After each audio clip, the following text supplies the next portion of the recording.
Greetings, YouTube. I recently finished reading the Tome of Horrors for Pathfinder, and I'll eventually talk about the whole book itself. But one thing I noticed while reading it is that there was a number of additional types of weird. Now, in the classic D&D, the water weird was kind of an outlier in the sense that it was one of the few independent elemental creatures in the early game. The water weird always kind of stood out to me because they're like, weren't any equivalent to other elemental powers. It was just the water weird. And they corrected that in the Pathfinder version of Tome of Horrors. I can't speak about any other versions of that book. Well, there was a lava weird, and there was a blood weird, which I thought was very strange. But there was a plant weird, which is very appropriate because in like the Chinese pantheon of elements, wood is one of the elements. So that would be very appropriate. But one thing I noticed about them is they're all evil alignment. And that got under my craw. And the more I thought about it, the more it bothered me. Now, if you summon an elemental in Pathfinder, you get a neutral creature that is sapient. Not necessarily really bright at low levels, but above an animal intelligence. You can talk to it, and it will understand your instructions.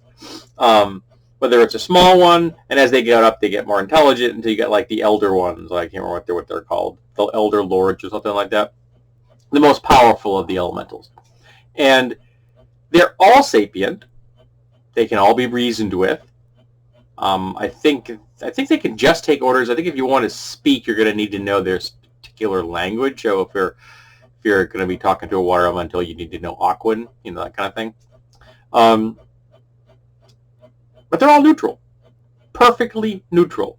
They're indifferent to what they're doing because they are a representation of the neutrality of the natural elements, which I think is perfectly appropriate. So when I saw that the weirds were like chaotic evil, I'm like, it doesn't seem to make any sense to me. So I began to think about alignment variations from neutrality for elements. And the longer I thought about it, the more I realized that I just don't see elements being on the good-evil axis. I can see them being on the law-chaos axis. That makes some sense to me. So I'm going to talk about some particular types of aligned elementals, lawful, neutral, and chaotic neutral. Well, actually not types, but how they can be used, let's put it that way. And we're going to stick with the water, because the water weird is the original. Now, to my mind, the water weird is a representation of the absolute chaos of water, unconstrained, absolute madness that water can cause. Whereas a lawful neutral element, which doesn't have a name at this point, I don't know of any lawful neutral water elementals, represents water that does work. And that's important. Because I think if an elemental would take on some of the essence of how it is used. So what do I mean? So I want you to imagine that there is a dam. It's a very old dam. It's very well maintained. And behind that dam, of course, is going to be a lake. It's a large dam. It's what's got a lake. It's not just a pond. It's a full-fledged lake. And within that lake is a very old, powerful water elemental. One that has come to become lawful neutral and really appreciates what the dam represents. It maintains the dam on its side. So on the water side, the elemental has actually maintained the dam. And the people that live on the lake know this and appreciate it, and they don't necessarily worship the water element. They venerate it because it does a useful task.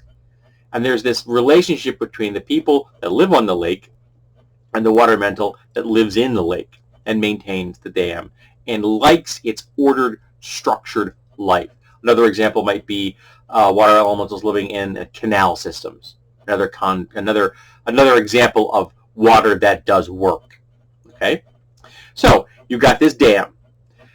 Below that dam is a very orderly river because the water that comes out of the dam is under constant control. They're using that water probably to, run some mills and stuff at the base of the dam. Again, water doing work. But the river is very organized and controlled. The PCs are working for a nation that is currently in a defensive position in a war, and the invader is going to cross that river. It's a controlled river. It is very easily forded. This is bad. The army of the defenders cannot send out a major force to defend this because they're already fighting too much in another area. But if the enemy can get across that river, that's going to turn into a pincer move, and that's bad for the defenders. So the players' characters have been sent to the dam to destroy the dam, hopefully when the army's there, and take out part of the army. But more than anything, once the army has committed itself to crossing that river and suddenly it floods out, they have to find a new route. That slows them down, and more time for the defenders means more lives saved. Now, the enemy knows about this dam, and so they've sent a team to take the dam and defend it, because not only do they not want their army flooded out, but they're invaders and they plan on staying. They want the dam. The dam does work. Okay, it feeds to canal systems. The lake itself has become very productive, so it's a useful resource, and they don't want to lose it. Neither group, the invaders nor the player character defenders, are aware of the water elemental living in the lake. So now the players' characters have a problem on their hands. They're contending both with the enemy that is trying to invade and the water elemental, which doesn't want them to destroy its dam, which is how it perceives the dam. The enemy wants to defend the dam, and could very easily ally itself with the water elemental, which would be very bad for the player characters, because alone they still can't fight a two-front battle between the water elemental and the enemy. But if the enemy and the water elemental combine, their mission's over. They are not going to succeed. So the player characters have to figure out how to convince the water elemental, because they're not strong enough to take it out, to aid them and let them destroy the dam. Okay? Now that's more interesting than just a mission to take out a dam in a military campaign, or the phase of a military campaign within a larger campaign structure. So I find that a good example of how you could have a lawfully neutral elemental in action. So now let's look at the chaotic neutral. This is the water weirds. So they're no longer chaotic evil, now they're chaotic neutral. Now I have never viewed chaotic neutrality as crazy. I know people think of chaotic neutrals as these absolutely random people that do things that make no sense. They have no structure in their lives. They just do things on a whim because they are absolutely unmoored in an ethical or moral framework. That's not how I view chaotic neutrality. For me, chaotic neutral is self-centered. They can have friends, they can have allies, they can have compatriots, but all of them take a back seat to the personal agenda of the person who is chaotic neutral. And that's where the tension between their desires and the world around them causes conflict, and that where you have interesting character interactions, things like that. So as long as the interests of the chaotic neutral character and the interests of their compatriots and or friends are moving parallel, you're fine. It's when they cease to move in parallel that you have conflict. So hope those friendships are strong, because that may be the only thing keeping the chaotic neutral character in check from just doing their own thing and getting their own goals achieved at the detriment to the party or the community at large. They're very self-centered. That's how I view chaotic neutrality. So you have a water weird, say, or even maybe a group of water weirds that are in the ocean. There's no reason that water weirds can't be both saltwater and freshwater. Water's water. Different varieties could exist. And they collect shiny. Think of the crab from Moana. It loves shiny. And they have set up shop in a trade route in a Caribbean island-style setting. Shallow seas, lots of life, lots of traffic, and they have found the best way to get that is to get into the ships that are on this route. And the fastest way for a water weird to do that is to go through the hull. Now you can imagine the people in the ships don't like this. But the water weirds aren't going to like climb onto a ship, go across a deck, go down a ladder, and to get into the hold to get their shinies. It's much easier for them to go through the ship. Now, they have no interest in the people on board. It is conceivable they're not even really aware of the people on board have anything to do with the ship. Maybe they can think of the people on board as parasites on the ship. They don't know. It doesn't matter. They can have a very weird frame of mind if you want them to. It can be a very alien thought process. They just want the stuff in the ship. Whether it's one large elemental or a number of smaller elementals, that's up to you. They want the shinies. Could be a particular kind of shiny, could be any kind of shiny. Now the player characters have been hired to go there to retrieve something from one of the sunk ships, say a load of adamantine ingots. Now adamantine is an incredibly valuable material, the hardest metal known in D&D or for Pathfinder, but it's black. It's not shiny. So the elementals are ignoring it. They don't care about it. So the player characters have to get there and retrieve it.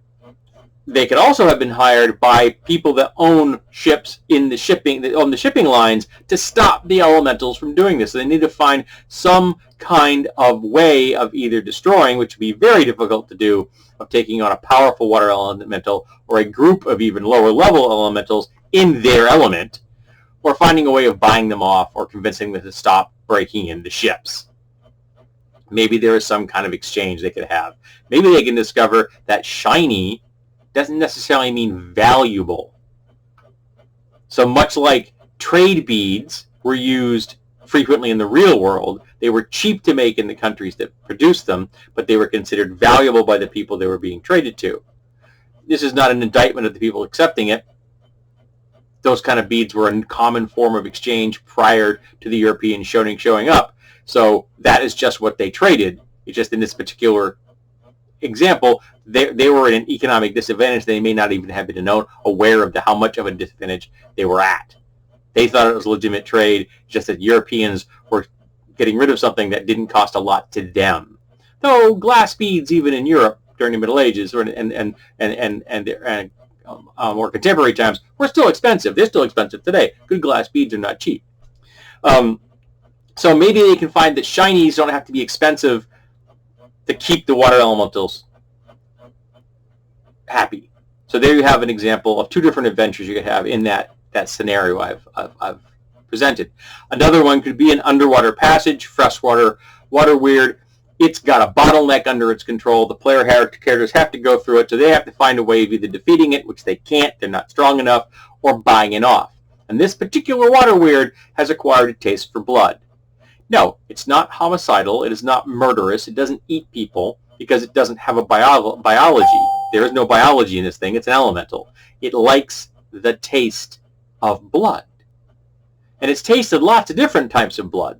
Maybe it's figured out a way to save them, so it's like made little blood gems or something. But it's turned the blood into something that you can keep around as mementos. And in your group is a surface elf, something the elemental has never encountered. And for a pint of blood, it will let you pass. And if you bring in exotic blood, properly preserved, which shouldn't be difficult for someone with medical skill, I guess, or some gentle repose, kind of a spell that preserves a corpse, that kind of thing. Bring in a sample of blood, a pint at least. It will trade you items that it has collected over the years, because it's been down here for centuries, maybe longer. Who knows how long. But again, it's self-centered. It isn't necessarily evil, because it's not trying to kill. It just wants the samples of the blood, because it finds them fascinating. So there you have some examples of chaotic neutral and lawful neutral elementals. And that's an axis I can get into. I just can't buy good and evil elementals. That just doesn't sit with me well.